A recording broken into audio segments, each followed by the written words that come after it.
Hello everyone and welcome to Daria Draws. Today I'm going to walk you through the process of creating one of the paintings that has been exhibited in Bulgaria during my last trip there. If you have no idea what I'm talking about, you can watch the video above. But in general, the exhibition was dedicated to femininity and the different aspects of it. So if that sounds like something you'd be interested in, just keep watching.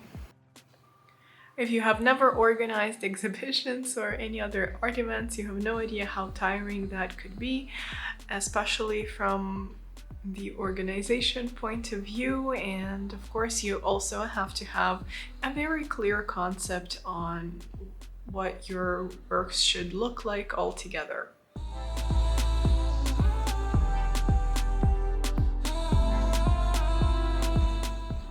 By this point in preparation, I was quite tired and a little bit burnt out, but at the same time I really wanted to make it work. So the painting is called Exhausted, but you will see a very contradictory color palette in here.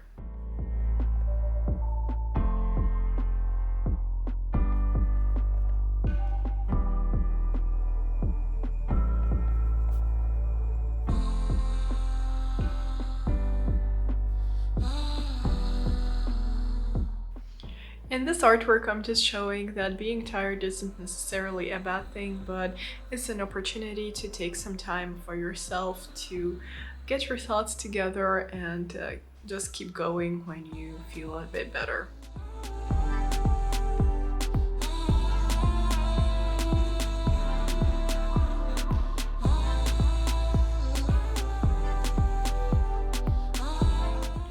In terms of color, I wanted to choose something that would contrast to the tone of the canvas that I have initially chosen. And of course, the lavender was a good choice to have. It's something very cool, and also it contrasts well with the skin tone. Of course, the skin is going to be a little more colorful later on, but I do need to lay down those midtones and shadows and bits of light.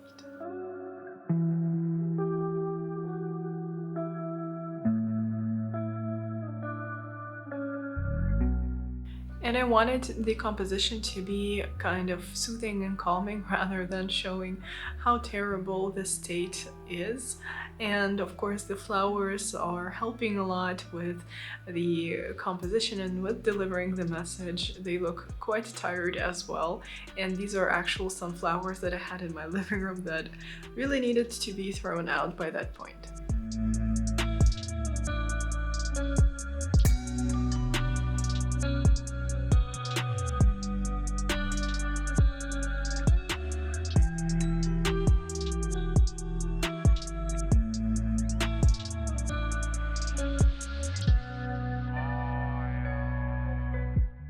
So the main color palette of the painting is a purple, yellow, and a bit of blue and a bit of pink.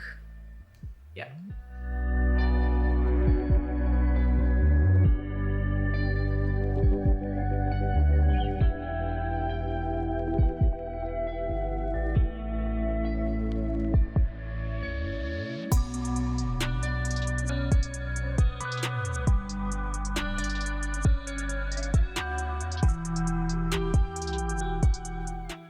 I like to keep my palette quite limited and just play around more with the tones rather than the color range, just to keep things easy and cohesive. And the less colors you have on your palette, the more creative you kind of have to get, and I feel like that makes the paintings look a little more alive, and overall the composition looks a little more polished and finished at the end.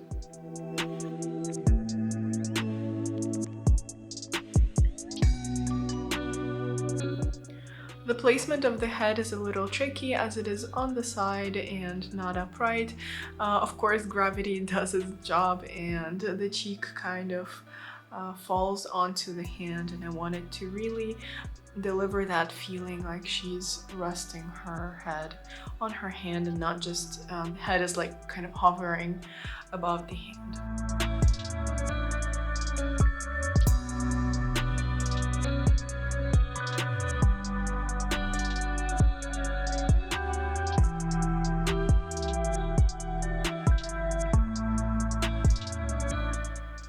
I have chosen a very light color for the table to highlight the shape of the hand and just create an even bigger contrast between the fingers and the table as a background.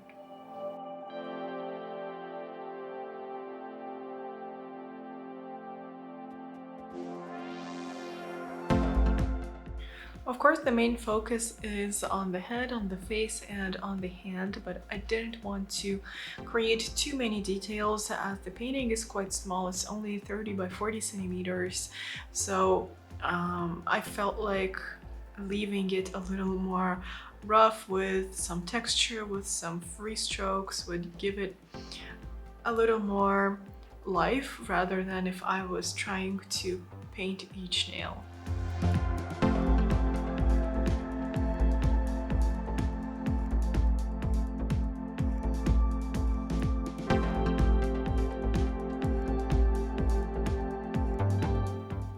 Of course, the blues and purples from the background and the vase are going into the skin as well in the places where it needs to be cool, as I always like to use a little stronger contrast than just blending that purple with the skin tone. I like to go to town and just paint and lay that more vibrant, cool tone right onto the skin.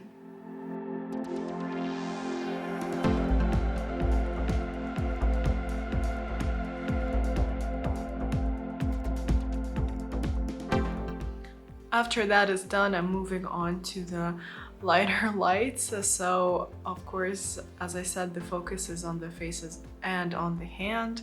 So that's where we will have the most contrast, and that's where the light hits the face in this kind of position.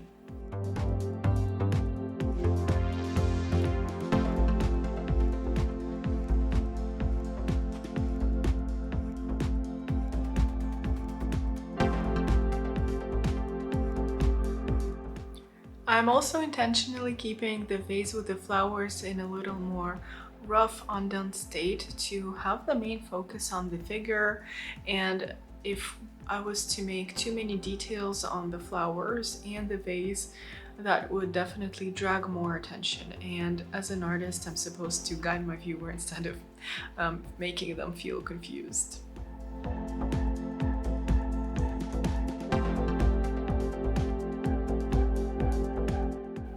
Once the painting dried up, I went in for the next session with glazing.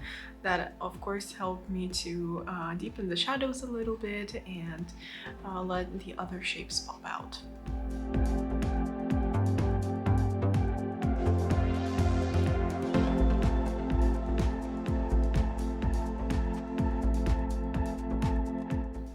Most of the paintings that require more than one session are back and forth between the drawing and the colors, so you will be fixing your outlines all the time and making sure everything looks proportionate and cohesive, and of course work on the edges, whether they need to be sharp or soft, and then of course move on to the shades and values and colors in general.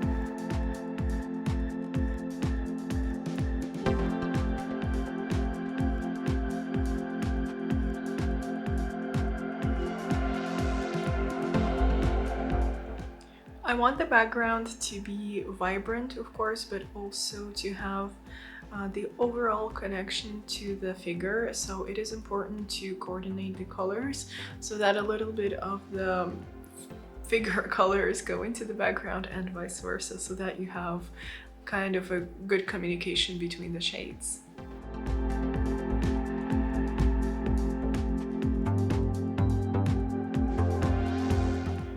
And then I went into that background and decided to add some pops of yellow to kind of support the light yellow table, and just to make some stripes and keep things a little more alive and interesting.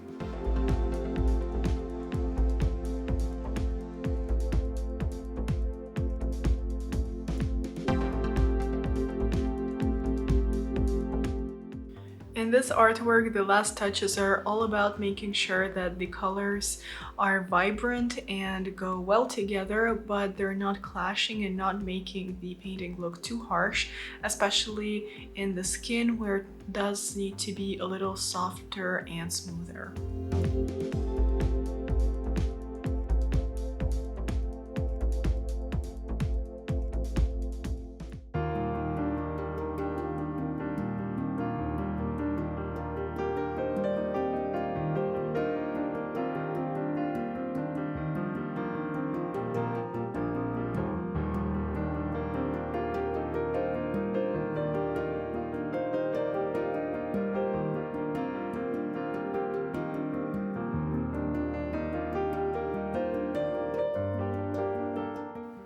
Thank you so much for watching. If you liked this video, give it a thumbs up, and you can of course subscribe to my channel to stay tuned for more videos. And if you would like to see more right now, you can click either of those, and I'll see you in the next one.